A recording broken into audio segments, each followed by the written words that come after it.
What's going on, everybody, and welcome back to Rock Rehab RC. Today we're going to be upgrading the blue Bronco. On this one I want to kind of do a bit of a budget build, kind of out of the box first upgrade series. So what I've got today is a set of underdrive transmission gears, underdrive differential gears, and a set of bearings, wheels, and tires. Now, out of the box, the TRX4M is actually fairly good at trail crawling. However, once you want to get into the technical side of things, doing a little bit more competition style crawling, that's when the TRX4M really doesn't do too great. The differential gears are going to drop it about 16%, and that's going to help a little bit, but not quite enough. That one's mainly to help with the bigger wheels and tires to reduce the stress on things. Now the transmission gears, that's going to be a 40-to-1, and that's going to be a huge improvement. It is going to slow the rig down quite substantially. However, it's going to give you way more low-end torque. It's going to give you a whole lot more throttle control going up and over obstacles, and that in itself is going to be a huge improvement. Now the wheels and tires, we're going to do brass. You want to be able to add some low-end weight, and that brass is going to give you just enough to make a big difference while you're crawling. And of course the stock tires, they're hard, so upgrading to some RC 4-wheel drive claw tires, which are nice and soft and grippy. Alright, let's go ahead and get to it. So here we go. Here we got the TRX4M that's completely stock right now. We're going to go ahead and start with the differential gears. You got 2 screws here to take out your battery tray, and then 4 screws to hold in your transmission. Once that's off, you got your drive lines, 1 screw on each side, and then those just pull right off. Now don't worry about the position of these. They are going to be the same exact lengths, which I'll show you here in just a second. So it doesn't matter which goes on front, which goes on back. You can just pull them off. Now these screws, you don't want to lose those. Those ones, you don't have any extras anywhere.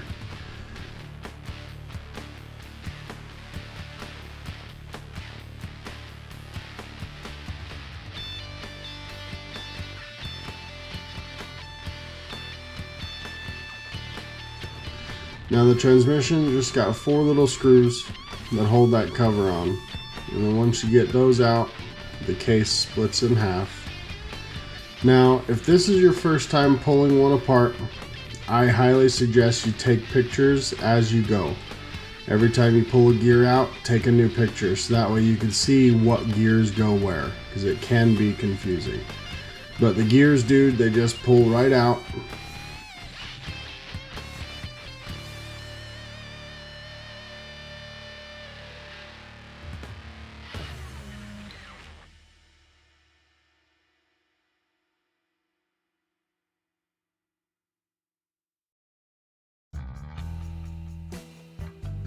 That little metal shaft in there, that does slide out of those gears. The new ones are going to come with it, but I recommend you just keep the old ones just in case. I mean, who knows what you'll find a use for those.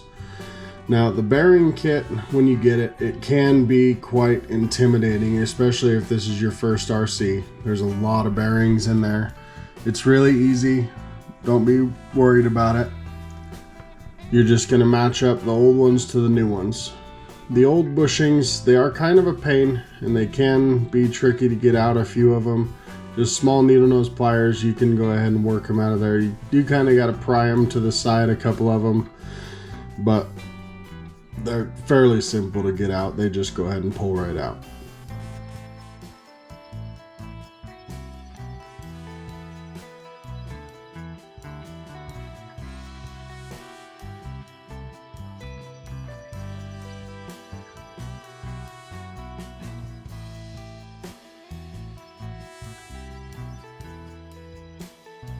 Sometimes I find it a little easy just to pry it to the side like that.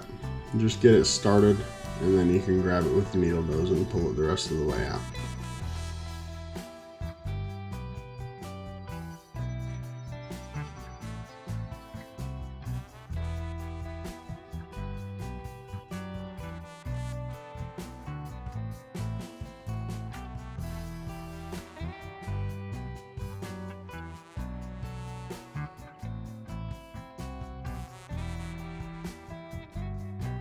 Now we're going to grab just a baggie that looks like it's the right size, and then we'll go ahead and pull one out and make sure it's the right bearing.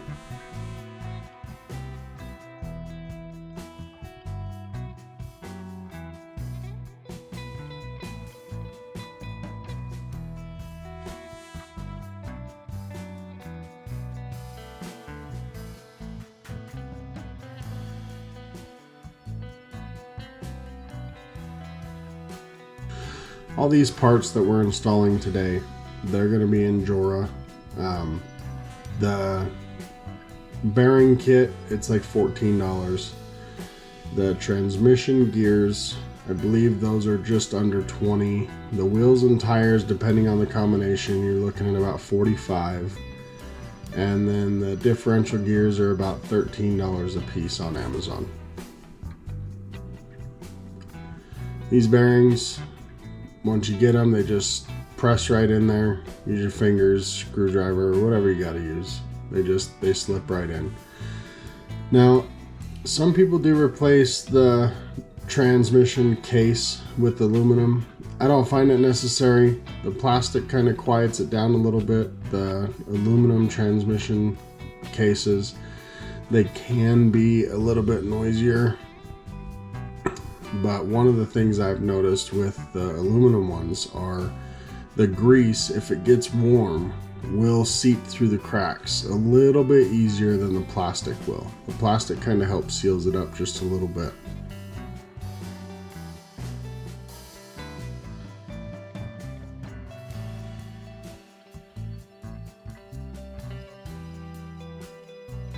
This is what the transmission gears look like in the package.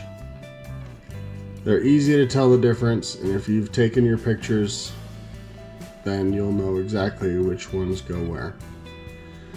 It comes with new pins and a new motor gear. I'm not going to go ahead and put the motor gear on. Those ones, they're a little bit tricky to get pressed on the old motor. More than likely, we're going to be putting in an upgraded motor at some point, so as long as you use the right grease, then this transmission gear or the motor gear, you won't need it.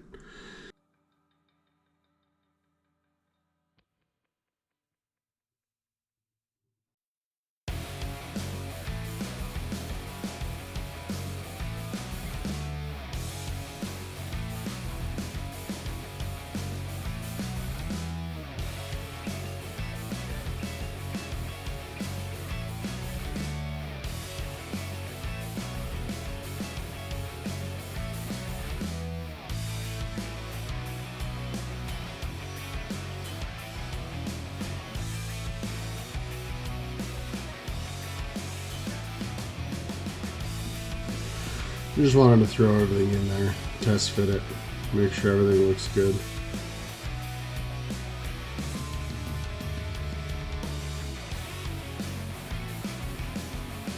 These little pins, they go on the two holes closest to the motor.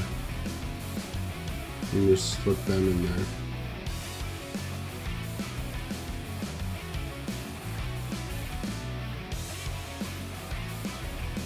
Now for grease, everybody's going to have their own opinion. A lot of people say you want RC specific grease. Others are going to tell you that you want marine grease. Others are going to tell you high temp wheel bearing grease works the best. It's your preference. I mean, this isn't rocket science. It's an RC crawler. I went to Harbor Freight, bought that tube. It was like $8. It's just normal grease.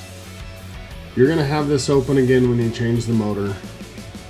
If you do your regular maintenance, you're going to want to, sand is going to get in there, so you'll want to clean them out every once in a while. So just get whatever grease you want to use, and it's going to be fine. You don't have to have a specific grease. Now, I will say, my favorite grease to use is called Utter Butter. And it's specifically for RC. I just personally like how sticky it is, but seems how this is a budget build, this Harbor Freight grease is going to do just fine.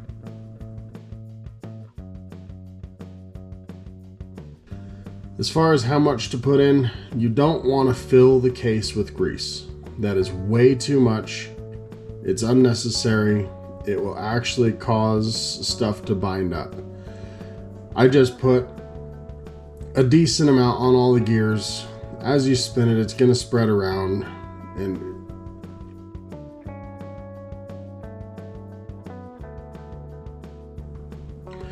now that we got those gears back in, just put the case back together and reassemble the top.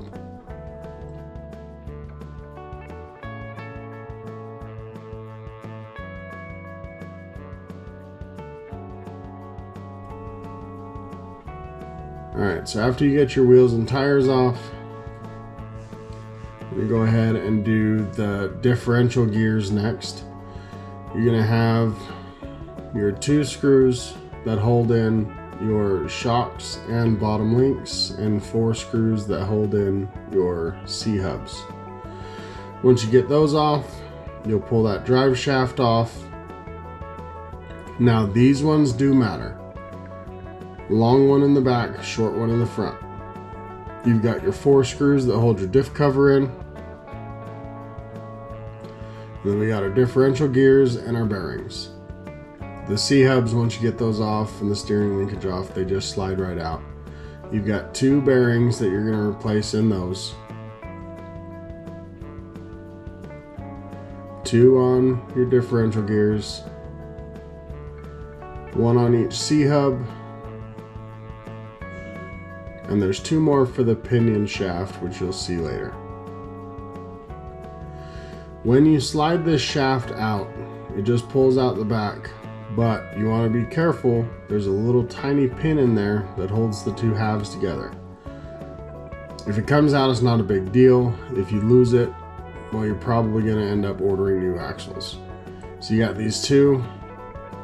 They can be tricky to get out, but you just press them out. And then same thing as the transmission, you'll just match up your bearings. These ones are obvious, there's only 2 that big. Now the next set, just match up the smaller one, and then you'll be good to go.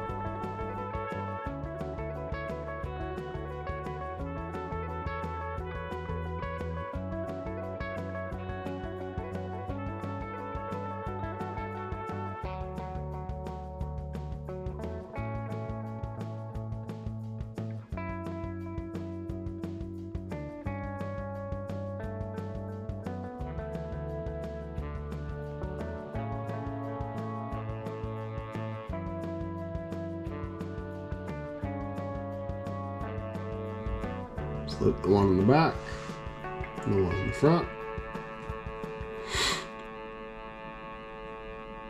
Axle shaft just slides right in, and that's pretty much it. It still does bind at full turn, but it is way smoother. Now we're going to go ahead and get the new differential bearings put on the gears.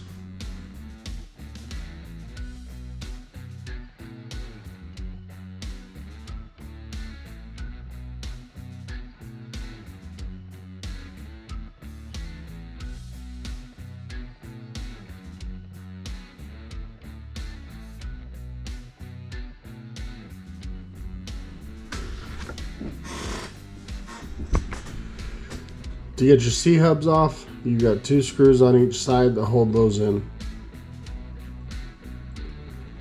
Yeah, there's one of the bearings and then the other bearings on the inside. And we got those on. We get those screws, those C-hubs finished screwing them back on. Just press that back bearing out.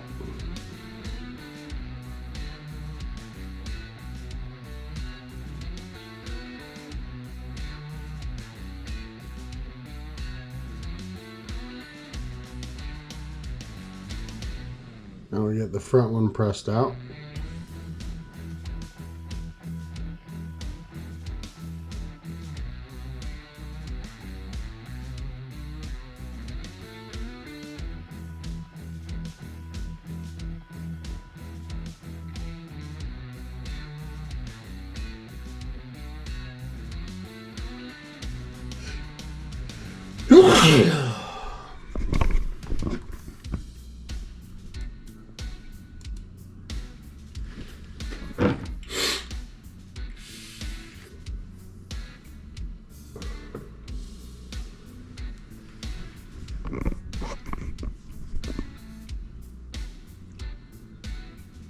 Slide the back one in there. Now the front one, I always find it easier, just slip it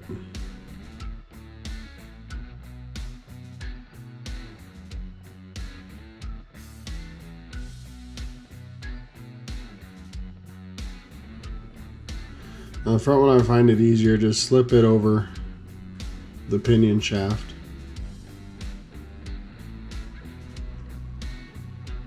I like to use needle nose, helps out. You have big fingers.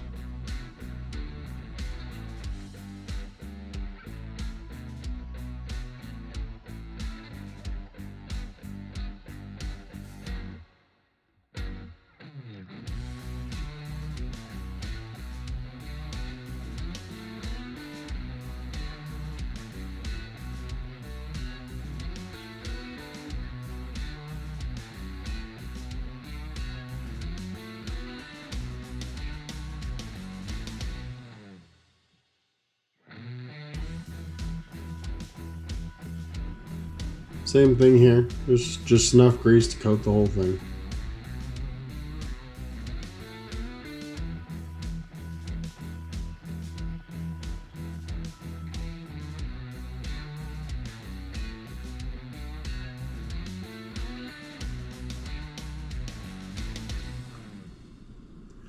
Now the 4 screws that hold the diff cover in, when you switch to these helical underdrive gears, you do not want those tight. Barely even snug until they wear in. They're a nice tight machine fit, and the plastic, they can be a little bit bent from the factory, not even enough to notice. So those ones, don't tighten them up, and if you find that it's still binding a little bit, just loosen them up even a little bit more. Now right here I would be putting the hex pins in and new hexes, but we're going to go ahead and hold off on that and let's get the rear done. The rear is even simpler than the front. You've got your 2 screws here, just like the C-hubs. These ones just hold the bearings in, your shock mount, and your 4 diff screws.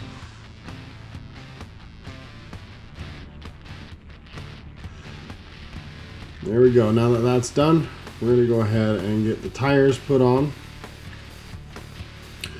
I had these 4mm hubs laying around. We're going to go ahead and put those in.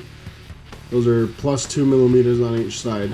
These wheels are 60 or 61mm RC 4-wheel drive wheels. That's the absolute biggest you can get away. So here we go. They're all on. They do hit, they do rub quite a lot, but we're going to fix that in a later video. Here we go. Let's go test it out.